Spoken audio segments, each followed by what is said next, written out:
നമ്മുടെ ആരോഗ്യം ഇല്ലാതാക്കുവാൻ പല തരത്തിലുള്ള സംഭവങ്ങളാണുള്ളത്. ഇപ്പോൾ ഓവർ സ്ട്രെസ്സ് പലരുടെ ആരോഗ്യത്തിന് പ്രശ്നം ഉണ്ടാക്കുന്നുണ്ട്. ശരിയായ സമയത്ത് ഭക്ഷണം കഴിക്കാത്തത് കൊണ്ട് ആരോഗ്യത്തിന് പ്രശ്നങ്ങളുണ്ടാകുന്നു.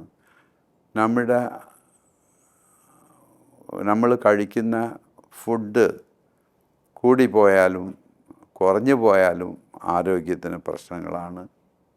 ഇവകളിൽ നിന്നെല്ലാം രക്ഷപ്പെടാൻ സമയത്തേക്ക് ഭക്ഷണം കഴിക്കുക, സമയത്തിന് ഉറങ്ങുക, ടെൻഷനുള്ള കാര്യങ്ങളെക്കുറിച്ച് ആലോചിക്കാതിരിക്കുക, പ്രോസസ്ഡ് ഫുഡ് കഴിയുന്നതും ഒഴിവാക്കുക, അതുപോലെ തന്നെ നന്നായിട്ട് കിടന്ന് ഉറങ്ങുക. വ്യായാമം ഇതിലൊരു പ്രധാനമാണ്. കഴിയുന്നതും രാവിലെയോ വൈകിട്ടോ സൗകര്യാർത്ഥം ഒന്ന് നടക്കുക, അല്ലെങ്കിൽ എന്തെങ്കിലും എക്സർസൈസ് ചെയ്യുക. ഇങ്ങനെ ചെയ്യുകയാണെങ്കിൽ നമ്മുടെ ശരീരം ആരോഗ്യത്തോടു കൂടി തന്നെ ഇരിക്കും. അതുപോലെ ഞാൻ നേരത്തെ പലപ്പോഴും പറഞ്ഞിട്ടുണ്ട്, ഫുഡിൻ്റെ കാര്യങ്ങൾ. അമിതമായ ഫുഡ് കഴിക്കാതിരിക്കുക, ലിമിറ്റ് വച്ച് ഫുഡ് കഴിക്കുക, ആവശ്യത്തിനുള്ള വെള്ളം കുടിക്കുക, നല്ല ഫ്രൂട്ട്സ് കഴിക്കുക, ചീഞ്ഞു പോയ ഭക്ഷണങ്ങൾ ഒരിക്കലും കഴിക്കാതിരിക്കുക. അതുപോലെ പലതരം ഇൻഫെക്ഷൻ നമ്മുടെ ബോഡിയിൽ, അത് ബാക്ടീരിയൽ ഇൻഫെക്ഷൻ ആയിരിക്കാം, വൈറൽ ഇൻഫെക്ഷൻ ആയിരിക്കാം. ഇവകളൊക്കെ കടന്നു കൂടുമ്പോൾ നമ്മുടെ ആരോഗ്യത്തിന് അതൊരു പ്രശ്നമായി തീരും.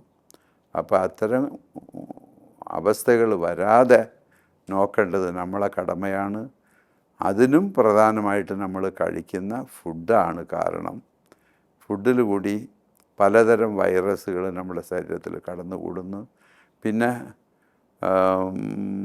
പലതരം മാലിന്യങ്ങൾ അന്തരീക്ഷത്തിൽ കടന്നുകൂടി അതും പലതരത്തിലുള്ള അസുഖങ്ങൾ ഉണ്ടാക്കുവാൻ സഹായിക്കുന്നുണ്ട്. അതുകൊണ്ട് വീടും പരിസരവും വൃത്തിയായി സൂക്ഷിക്കുക. മഴ സമയങ്ങളിൽ മഴക്കാല അസുഖങ്ങളെന്ന് പറഞ്ഞിട്ട് വെള്ളം കെട്ടി നിൽക്കുന്ന ഭാഗങ്ങളിൽ ചിലപ്പോൾ കൂടുതലായിട്ട് മാലിന്യങ്ങൾ ചേർന്ന് അത് തന്നെ നമ്മുടെ ശരീരത്തിൽ പലതരം ത്വക്ക് രോഗങ്ങളെയും അതുപോലെ തന്നെ ശ്വാസകോശങ്ങളെ ബാധിക്കുന്ന പലതരം അസുഖങ്ങളെയും ഉണ്ടാക്കാനുള്ള സാധ്യതകൾ വളരെ കൂടുതലാണ്. അതുകൊണ്ട് ഇതെല്ലാം ഒന്ന് കൺട്രോൾ ചെയ്തുകൊണ്ടുള്ള ഒരു ജീവിത ശൈലി നമ്മൾ ഉണ്ടാക്കേണ്ടതായ അത്യാവശ്യം ഉണ്ട്. ഏതായാലും സമയത്തേക്ക് ഞാനിത് തവണ പറഞ്ഞിട്ടുണ്ട്, സമയത്തിന് ഭക്ഷണം കഴിക്കുക, അത് ലിമിറ്റായിരിക്കണം, പോകരുത്. പിന്നെ മലബന്ധം വരാതെ നോക്കുക. മലം വരുമ്പോൾ ഉടനെ തന്നെ ടോയ്ലറ്റ് പോകുക, അത് അടക്കി വയ്ക്കരുത്. പലതരം അസുഖങ്ങൾ ഉണ്ടാകാൻ നമ്മുടെ ശരീരത്തിൽ 14 ടൈപ്സ് ഓഫ് ഫോഴ്സസ് ഉണ്ട്. 14 വേഗങ്ങളെന്ന് പറയും. 14 വേഗങ്ങളെന്ന് പറയുമ്പോൾ 14 വേഗപ്പേരിൽ പകർന്നിട അവറ്റക്കേളായി വിധിത്തിടും വാദം തുമ്മൽ മേവു നീർ മലം കൊട്ടാവി കതിത്തിട് പസി നീർ വേഴ്ക്കൈ കാശമോട് ഇളപ്പ് നിത്തിരൈ മതിത്തിടും വാന്തി കണ്ണീർ. ഇതിൽ 14 സാധനങ്ങളുണ്ട്. നമ്മൾ കരയേണ്ട സമയത്ത് കരയണം, കണ്ണുനീർ അടക്കി വയ്ക്കരുത്, മലം പോകണമെന്ന് തോന്നുമ്പോൾ പോകണം, മൂത്രം പോകണമെന്ന് ഉള്ള സമയത്ത് മൂത്രം ഒഴിക്കാൻ പോകണം, വിശപ്പ് വരുമ്പോൾ ഭക്ഷണം കഴിക്കണം, ദാഹം വരുമ്പോൾ വെള്ളം കുടിക്കണം, ഛർദ്ദൽ അടക്കി വെക്കാൻ പാടില്ല, ഛർദ്ദിക്കണം. ഇതെല്ലാം ചെയ്യുകയാണെങ്കിൽ പല തരത്തിലുള്ള അസുഖങ്ങൾ നമുക്ക് മാറ്റിയെടുക്കുവാൻ സാധിക്കും. അതുപോലെ തന്നെ പലരും തുമ്മൽ വരുമ്പോൾ ആൾക്കൂട്ടത്തിൽ എങ്ങനെ തുമ്മുന്നത് എന്ന് അതിനെ അടക്കി പിടിക്കാറുണ്ട്. അതുപോലെ ചുമ വരുമ്പോൾ അത് തടസ്സപ്പെടുത്താറുണ്ട്. ഇത് ഒരിക്കലും ചെയ്യരുത്. തുമ്മൽ വന്നാൽ തുമ്മി തീർക്കണം, ചുമ വന്നാൽ ചുമച്ച് തീർക്കണം, ഇക്കിള് വന്നാൽ അതും തടസ്സപ്പെടുത്തരുത്. ഇക്കിള് വന്നാൽ അങ്ങ് ഫ്രീ ആയിട്ട് വിട്ടയക്കണം.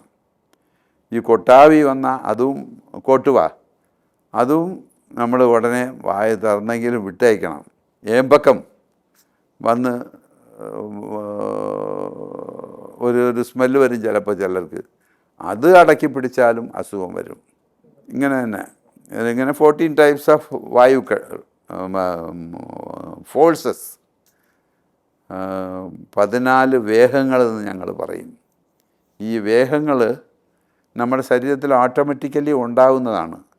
ഇതിൽ ഒരു തടസ്സം ഉണ്ടാവാൻ പാടില്ല. ഇതിന് തടസ്സപ്പെടുത്തിയാൽ അത് അസുഖമായിട്ട് മാറും. പിന്നെ അതിനുവേണ്ടി വലിയ ബുദ്ധിമുട്ടുകൾ അനുഭവിക്കേണ്ടത് വരും. അതുകൊണ്ട് ഈ 14 വേഗങ്ങൾ എന്ന് പറയുന്ന ഫോഴ്സസ് നമ്മൾ ശ്വാസം അടക്കി പിടിക്കാൻ പാടില്ല. ശ്വാസം ശരിക്കും വിടണം.